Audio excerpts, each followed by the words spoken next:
नमस्कार। आज हम एक ऐसी कहानी की गहराई में उतरेंगे जो विश्वास, निराशा और एक कह सकते हैं एक अद्भुत अनुभव के इर्द गिर्द घूमती है। ये कहानी हमें मिली है शिरडी के साईं बाबा और एक बहुत बहुत बीमार बच्चे के बारे में। कहानी का सार कुछ ऐसा है कि एक परिवार है, बहुत ही गरीब। उनका बच्चा कई दिनों से काफ़ी बीमार चल रहा है, गंभीर रूप से, और उनके पास इलाज के लिए पैसे बिल्कुल नहीं हैं। माता पिता गहरे दुख में हैं, मायूसी में हैं। घर में बस एक अंधेरा सा छाया हुआ है। हाँ, ये वो स्थिति है जहाँ इंसान बिल्कुल बेबस महसूस करता है। बिल्कुल। तो जो विवरण हमें मिला है वो बताता है कि ये परिवार शिरडी में ही रहता था। बच्चा काफी समय से बीमार था, कोई मामूली बीमारी नहीं थी, और गरीबी इतनी ज्यादा थी कि वो दवा का खर्च भी नहीं उठा पा रहे थे। सोचिए जी, घर में बस रोना, पीटना, बेबसी, वो हर पल कितना भारी गुजरता होगा। हाँ, जब आप अपने बच्चे को तकलीफ में देखें और कुछ करना पाएं, फिर एक दिन ऐसा आया जिसका उन्हें डर था शायद। बच्चे की हालत अचानक बहुत ज्यादा बिगड़ गई। विवरण में आता है कि सांसें उखड़ने लगीं, शरीर जैसे ठंडा पड़ रहा था। ओहो। माता पिता के लिए तो ये सबसे भयानक पल रहा हो। नहीं, कल्पना करना भी मुश्किल है। तो वो पूरी तरह घबराए हुए थे और शायद आखिरी उम्मीद के सहारे वो बच्चे को गोद में उठाया उन्होंने और सीधे साईं बाबा के पास ले गए, मंदिर में। अच्छा। सीधे बाबा के पास। हाँ। और वहां पहुंचकर उन्होंने बच्चे को बाबा के चरणों में रख दिया। चरणों में रख दिया। ये महज एक शारीरिक क्रिया नहीं थी, मुझे लगता है इसमें बहुत कुछ था। बिल्कुल, ये बहुत गहरा प्रतीक है। स्रोत में माँ के उस पल के शब्द भी हैं जो उनकी पूरी बेबसी और जो भी बची खुची आस्था थी उसे दिखाते हैं। वो कहती हैं, बाबा हमारे पास कुछ नहीं है, आप ही इसका सहारा हो, इसे बचा लीजिए। ये सिर्फ प्रार्थना नहीं है। नहीं, ये एक तरह का संपूर्ण समर्पण है। जैसा आपने कहा, इसमें बहुत कुछ छिपा है। बच्चे को बाबा के चरणों में रखना, जैसा विवरण बताता है, ये वाकई गहरे अर्थ रखता है। ये उस बिंदु का प्रतीक है जहां इंसान की अपनी सारी कोशिशें, उसका ज्ञान, उसकी ताकत, सब जवाब दे जाते हैं। हाँ, जब लगता है अब कुछ नहीं हो सकता। जी, जब लगता है कि अब कोई रास्ता ही नहीं बचा, तब वो अपनी सबसे कीमती चीज, अपनी आखिरी उम्मीद, उस शक्ति को सौंप देता है जिस पर उसे भरोसा है, चाहे वो ईश्वर हो, गुरु हो, कोई दिव्य शक्ति। ये चरम निराशा में आस्था का वो आखिरी पड़ाव तलाशने जैसा है। यहाँ तर्क पीछे छूट जाता है। हाँ, सिर्फ विश्वास बचता है। बिल्कुल, और ये एक तरह से अपने अहम का विसर्जन भी है। ये मानना कि मैं कुछ नहीं कर सकता, अब आप ही संभालें। और इस समर्पण के बाद, उस क्षण के बाद जो हुआ, वो वहां मौजूद लोगों के लिए, खासकर उस टूटे हुए परिवार के लिए अविश्वसनीय था। जी। विवरण के अनुसार साईं बाबा ने बच्चे को अपनी गोद में उठाया। उनका अंदाज बहुत कोमल था। उन्होंने बहुत धीरे से, बड़े स्नेह से बच्चे के सिर पर हाथ फेरा। कितना शांत करने वाला स्पर्श रहा होगा वो। हाँ, सोचिए, एक तरफ माता पिता का दिल डर से फटा जा रहा है, दूसरी तरफ बाबा का वो शांत प्रेम भरा स्पर्श। और फिर उस तनाव और दुख भरे माहौल में बाबा मुस्कुराए। हाँ, मुस्कुराए। उनकी मुस्कान उस घबराहट और आंसुओं के बिल्कुल उलट थी। और फिर उन्होंने बहुत ही शांत, बिल्कुल स्थिर आवाज में कहा, डरो मत, ये बच्चा लंबी आयु लेकर आया है, बस तुम्हें विश्वास रखना होगा। क्या बात है। ये शब्द उस निराशा के अंधेरे में जैसे उम्मीद की पहली किरण। बिल्कुल, ये सिर्फ शब्द नहीं थे, ये एक आश्वासन था, एक भरोसा था। और यहाँ बाबा के हाव भाव और शब्दों का तालमेल देखिए, कितना महत्वपूर्ण है।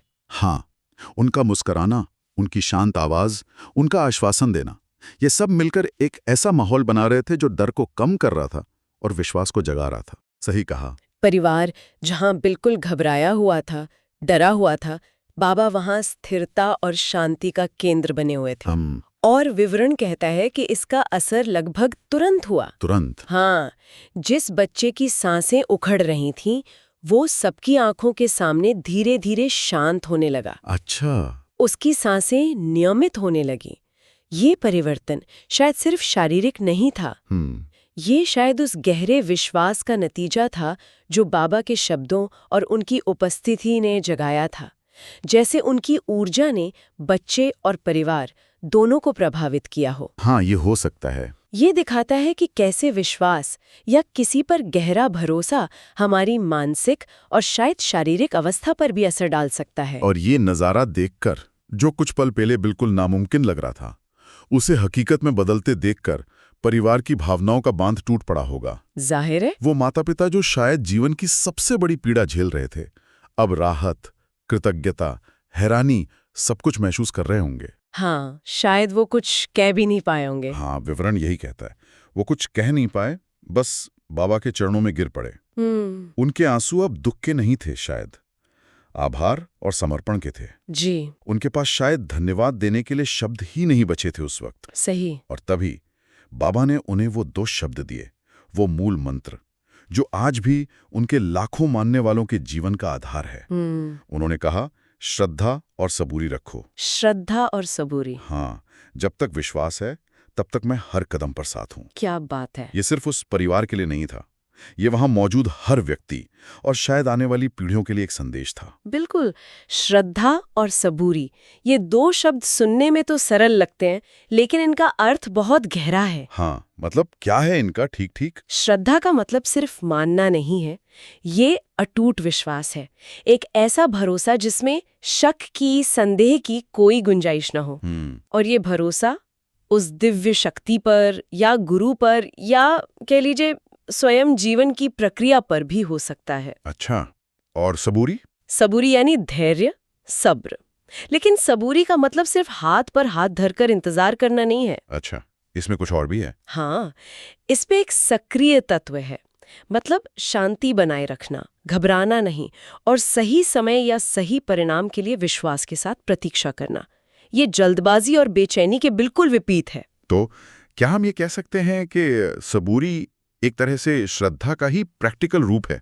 मतलब अगर श्रद्धा है तो सबूरी अपने आप आ जानी चाहिए? एक तरह से हाँ, कह सकती हैं। गहरी श्रद्धा अक्सर धैर्य को जन्म देती है। अगर आपको पूरा विश्वास है कि आखिर में सब ठीक होगा या आपको रास्ता मिलेगा, तो आप मुश्किल समय में भी आपा नहीं खोएंगे, आप सब्र रख पाएंगे। लेकिन ये एक साधना भी है। कभी कभी श्रद्धा होती है पर हालात इतने मुश्किल होते हैं कि सबूरी रखना बहुत कठिन हो जाता है। हाँ, ये तो है। इसीलिए शायद बाबा ने इन दोनों पर जोर दिया, श्रद्धा और सबूरी, ये एक दूसरे को बल देते हैं। अच्छा।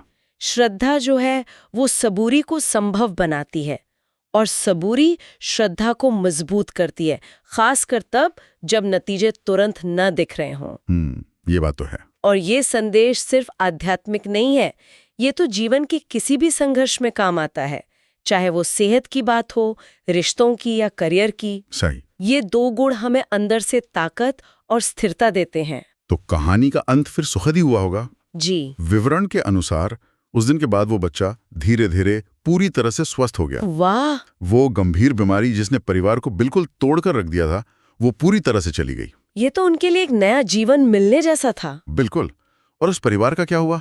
क्या वो वापस अपनी पुरानी जिंदगी में लौट गए? नहीं, विवरण बताता है कि इस अनुभव ने उनका जीवन पूरी तरह से बदल दिया। अच्छा, कैसे? उन्हें न सिर्फ अपने बच्चे का जीवन वापस मिला, बल्कि उन्हें जीने का एक नया मकसद मिल गया, एक नई दिशा मिल गई। उन्होंने अपना बाकी का पूरा जीवन बाबा की शिक्षाओं के अनुसार जीने और उनकी सेवा, उनके नाम स्मरण में लगा दिया। मतलब उनका जीवन पहले जैसा नहीं रहा? बिल्कुल नहीं, उसमें अब गहरी आस्था और सेवा का भाव आ गया था। तो अगर हम इस पूरे विवरण को समेटें, जी। तो जो मुख्य बात बार बार सामने आती है वो है चरम मुश्किल हालात में भी श्रद्धा और सबूरी का महत्व। जी। कैसे जब लगता है कि सब रास्ते बंद हो गए हैं, तब भी विश्वास और धैर्य एक राह बना सकते हैं। बिल्कुल सही कहा। और इस तरह की कथाएं जो हमें अलग अलग आस्था प्रणालियों में मिलती हैं, ये कई स्तरों पर काम करती हैं। एक स्तर पर तो ये उस खास संत या देवता में विश्वास को और पक्का करती हैं, जैसा इस कहानी में साईं बाबा के प्रति हुआ। दूसरे स्तर पर ये सुनने वाले या मानने वाले समुदाय को मुश्किल समय में उम्मीद देती हैं, एक तरह का मनोवैज्ञानिक संबल प्रदान करती हैं। सिर्फ एक मनोवैज्ञानिक सहारे के तौर पर देखना काफी है, क्योंकि स्रोत जिस तरह से घटना का वर्णन करता है, उसमें एक चमत्कार का तत्व तो बहुत मजबूत है। बच्चे का वो अचानक ठीक होना, ये एक बहुत ही महत्वपूर्ण सवाल है। देखिए, इन अनुभवों की व्याख्या तो व्यक्ति की अपनी आस्था, उसके अपने नजरिए पर निर्भर करती है। जो लोग गहरे आस्तिक हैं उनके लिए ये ईश्वर या गुरु की कृपा का सीधा प्रमाण हो सकता है, एक चमत्कार। और जो नहीं है? जो लोग अधिक तार्किक या वैज्ञानिक नजरिया रखते हैं वो इसे गहरे विश्वास के मनोवैज्ञानिक असर या यहाँ तक कि शारीरिक प्रभावों के नजरिए से देख सकते हैं, जैसे प्लेसीबो इफेक्ट होता है या माइंड बॉडी कनेक्शन की बात करते हैं आजकल। हाँ। शायद बच्चे के ठीक होने में कई चीजें शामिल हों, बाबा की उपस्थिति का वो शांत करने वाला असर, माता पिता की बदली हुई मानसिक स्थिति का असर, या शायद बच्चे की अपनी अंदरूनी शक्ति का जाग जाना। कुछ भी हो सकता है। जी, स्रोत स्वयं इसे एक चमत्कार के रूप में ही प्रस्तुत करता है जो उस समय के देखने वालों की अनुभूति रही होगी। हमारा काम यहाँ उस विवरण को समझना है। महत्वपूर्ण बात यह है कि इस अनुभव ने उस परिवार के लिए उनकी सच्चाई को बदल दिया। ये भी सोचने वाली बात है कि श्रद्धा और सबूरी का संदेश सिर्फ आध्यात्मिक संकटों के लिए नहीं है। जैसा आपने पहले भी कहा, ये तो जिंदगी के हर पहलू पर लागू होता है। निश्चित रूप से, चाहे वो नौकरी छूटना हो, किसी इम्तिहान में फेल होना हो, रिश्तों में तनाव हो या कोई सेहत की समस्या हो, ये 2 गुण हमें भावनात्मक रूप से टूटने से बचा सकते हैं। श्रद्धा हमें याद दिलाती है कि हम अकेले नहीं हैं, हाँ। चाहे वो ईश्वरी मदद हो या हमारी अपनी अंदरूनी ताकत। और सबूरी हमें जल्दबाजी में गलत फैसले लेने से रोकती है और हमें मुश्किल समय से गुजरने की शक्ति देती है।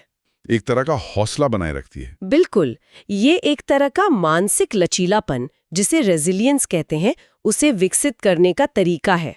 बाबा का संदेश सिर्फ विश्वास रखने के लिए नहीं कहता, बल्कि धैर्यपूर्वक उस विश्वास पर टिके रहने के लिए भी कहता है। तो इस कहानी और इसके संदेश, श्रद्धा और सबूरी को सुनने के बाद जी, एक विचार मन में आता है। जी, आज की जो दुनिया है, जी, इतनी भागदौड़ भरी, इतनी अनिश्चित, बिल्कुल, जहां हम सब कुछ तुरंत चाहते हैं, इंस्टेंट ग्रेटिफिकेशन जिसे कहते हैं। बिल्कुल, परिणाम फौरन देखना चाहते हैं। हाँ, ये तो है। वहां धैर्य रखना, सबूरी रखना बिल्कुल, कितना मुश्किल हो गया है। ये आपने बहुत सही मुद्दा उठाया है।